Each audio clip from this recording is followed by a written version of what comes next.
The Harvest is a AAA competitive third-person shooter with NFTs. Does this game have the potential to be at the top of the NFT gaming charts?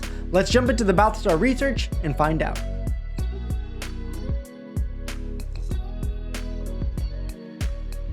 The Harvest is a player versus environment shooter game played by 4 teams of 3 players each.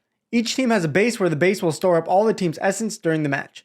The game's primary objective is to hold as much essence as possible within 10 minutes. Each base is essentially a warehouse for the team. All the team's essence is stored inside and publicly displayed in the match's ranking. The team with the most essence when the counter hits 0 wins. Throughout the map, portals are distributed, which can be used to teleport to the map's center immediately. One can also encounter monsters that, when killed, yield large amounts of essence as a reward. Currently, 4 heroes are available: Alith, Duke, Kira, and Sahad. Our alpha team got a sneak peek of the gameplay in a pre-alpha, and we had a lot of fun together. Things were definitely still rough around the edges, especially the setup of each match, requiring a dev or Discord mod to be there to start the match, and sometimes there was lots of bugs, meaning that we couldn't actually get into the match. However, again, it was just a pre-alpha test, and things should only get better from here, and for where they're at, it was a lot of fun, and mostly ahead of other games that I've tested and tried out. The story of the Harvest is set in a remote corner of the universe in a time beyond history. The focal point is the planet Origin, a place unlike any other. Origin has been inaccessible for most of its existence due to powerful energy currents coalescing in the upper atmosphere, creating one of the most remarkable vistas in the galaxy. In orbit around the planet are a wide range of vessels, satellites, and space stations from different eras. They have all shared a thirst for what's down on the surface,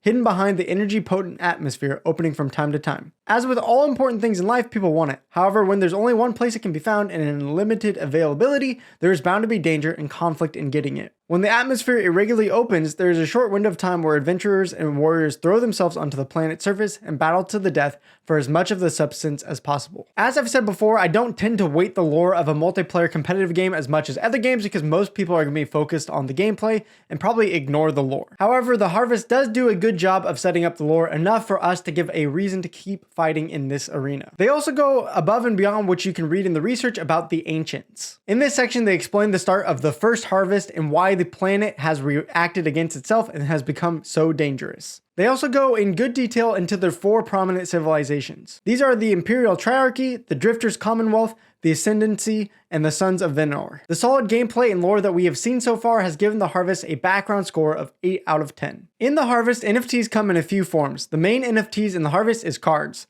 Cards come in 2 types, premium and common. These NFT cards will act as upgrades and apply effects to your hero in-game. Premium cards will contain things like collection codes, rarities, the effect, the number of uses, main attributes, and a card mastery level. Common cards will have all the elements of a premium card except for the ID NFT number, main attributes, and card's mastery level. Instead, it'll have a card's level. The card's level goes from 0 to 10, and leveling it up takes a certain amount of copies of the same card and paying EOL. Once a card is maxed out in level, it is possible to push it to a level 11, which would turn it into a premium card starting at level 0. This card will then become an NFT and get an ID number and can also be added to the marketplace. I like this NFT system so far. It reminds me of what I just put out with Castle Crush, where you can buy an NFT or you can level it up to a max level and then turn it into an NFT using some token. What this should do is give everyone an equal opportunity to get some NFTs, whether you want to trade time for getting free access, or you want to trade money to speed up the process and get an NFT right away. Catering to both categories of those that have time and those that have money is a great system which allows all players to participate without requiring a huge barrier that we've seen with some games having NFTs cost thousands of dollars just to start the game. A deck is a user-created custom card loadout of 10 cards for each character the player wants to use in a match. An example is shown here, although only 6 card slots are displayed. Skins will also be available as NFTs. They only affect the visual effects inside the game. However, every skin will become a new deck slot for that hero, making more customizability and builds for a hero. That reminds me of my old school days of playing League of Legends, where you'd have to buy multiple rune pages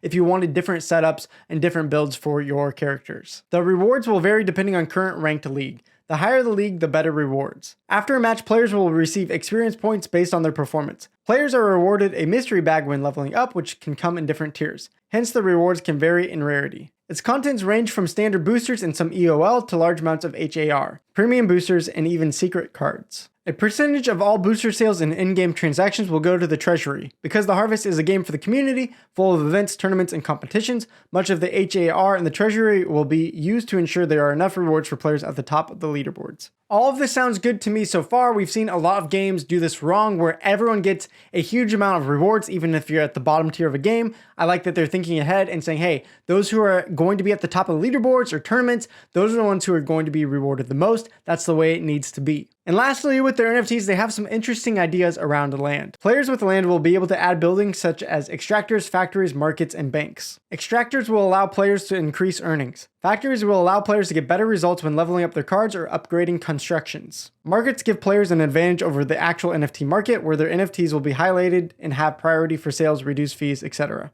Banks will give benefits to staking or stacking any of the two cryptocurrencies in the game. It'll grant APY and allow players to test skins before having to pay for it. Now, it's unclear to me if players have land, if they can build all 4 buildings, or if they'll have to choose a certain path or a certain amount of buildings to best fit their strategy.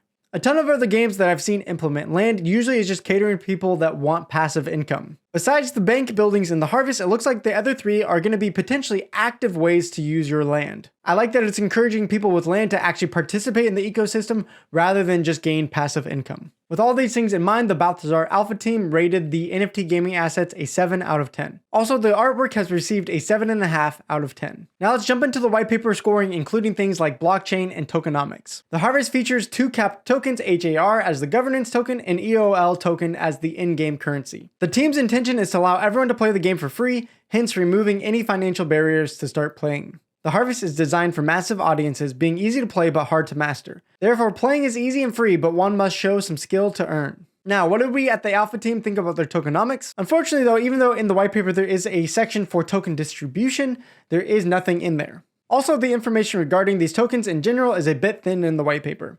There is some utility to the HAR token, but is it enough to justify a 2-token system? We're not sure here.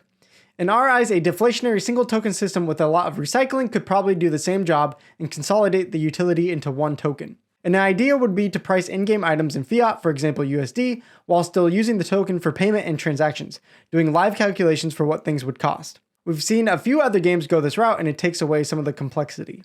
For their blockchain, the harvest is taking a chain-agnostic approach, in which several blockchains will be involved. It is not decided on which blockchain the dual token economy will be featured. However, Solana and BSC would be the obvious choices given the knowledge of their NFT launch and hints of a Binance Smart Chain launch in the future. Although the white paper got most of the information we sought, some sections could be more fleshed out and some could be consolidated into one. While reading it, we get the feeling that it's somewhat unstructured and unpolished, although there's information enough to give us the general idea of the game and its systems. Now you might be wondering, when do we actually get to play this game? Well, as you can see on their roadmap, they are close to Q3 having a closed beta in 2022. By Q1 of 2023, the game hopes to open up a beta version to everyone and to create a friend system, season pass, battle pass, and hero icons. By Q2 of 2023, we can expect an early access to the project and a final game release in mid to late 2023. The roadmap is direct and simplified, so we hope the team has included enough time to achieve their goals. We do see some goals in the future, such as +1 new hero, which has already been achieved before, and as we know,